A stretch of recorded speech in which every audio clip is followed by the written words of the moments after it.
നമസ്കാരം മലയാളി വാർത്തയിലേക്ക് സ്വാഗതം.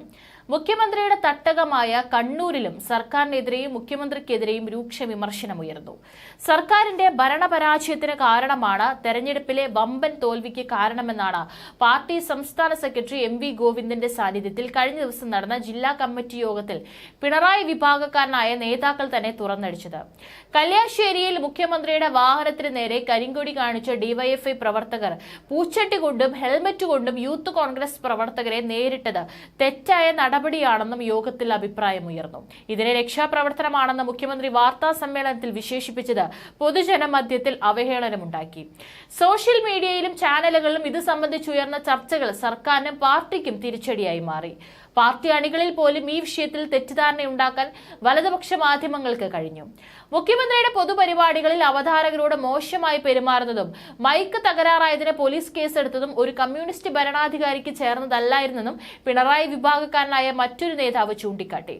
ഏകാധിപത്യ രീതിയിലുള്ള ഇത്തരം പ്രവണതകൾ തിരുത്തിക്കാൻ സംസ്ഥാന നേതൃത്വത്തിന്റെ ഇടപെടലിന് കഴിഞ്ഞിട്ടില്ല.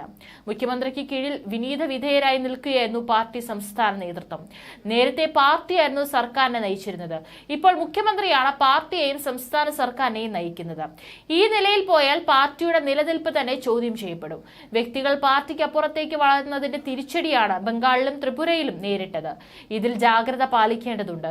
കണ്ണൂർ പാർലമെന്റ് മണ്ഡലത്തിൽ ജില്ലാ സെക്രട്ടറിയെ മത്സര രംഗത്ത് ഇറക്കിയിട്ടും 1,00,000-ലേറെ വോട്ടുകൾക്കാണ് തോറ്റത്.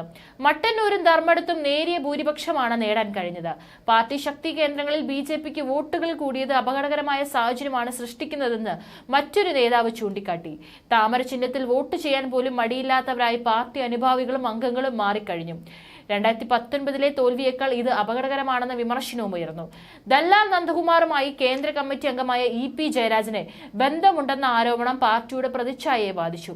BJP പ്രഭാരി പ്രകാശ് ജാവേദ്കറുമായി കൂടിക്കാഴ്ച നടത്തിയെന്ന് പോളിംഗ് ദിവസം രാവിലെ EP ജയരാജൻ പാപ്പനശ്ശേരിയിലെ ബൂത്തിന് മുൻപിൽ വെച്ച് വെളിപ്പെടുത്തിയത് തിരിച്ചടിയായി മാറി.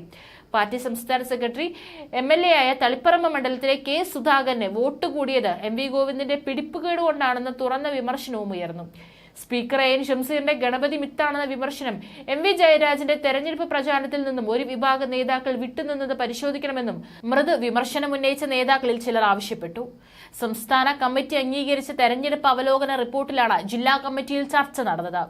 ഇതിൽ ഉയർന്ന വിമർശനങ്ങൾ കൂടി ചേർത്ത് മേഖലാ തലങ്ങളിൽ അവതരിപ്പിക്കും. കഴിഞ്ഞ 10 വർഷത്തിന് ശേഷമാണ് മുഖ്യമന്ത്രി പിണറായി വിജയനെ അപ്രമാദിത്വമുള്ള കണ്ണൂർ ജില്ലയിൽ പേരെടുത്ത് പറഞ്ഞുകൊണ്ടുള്ള വിമർശനം ഉയരുന്നത്.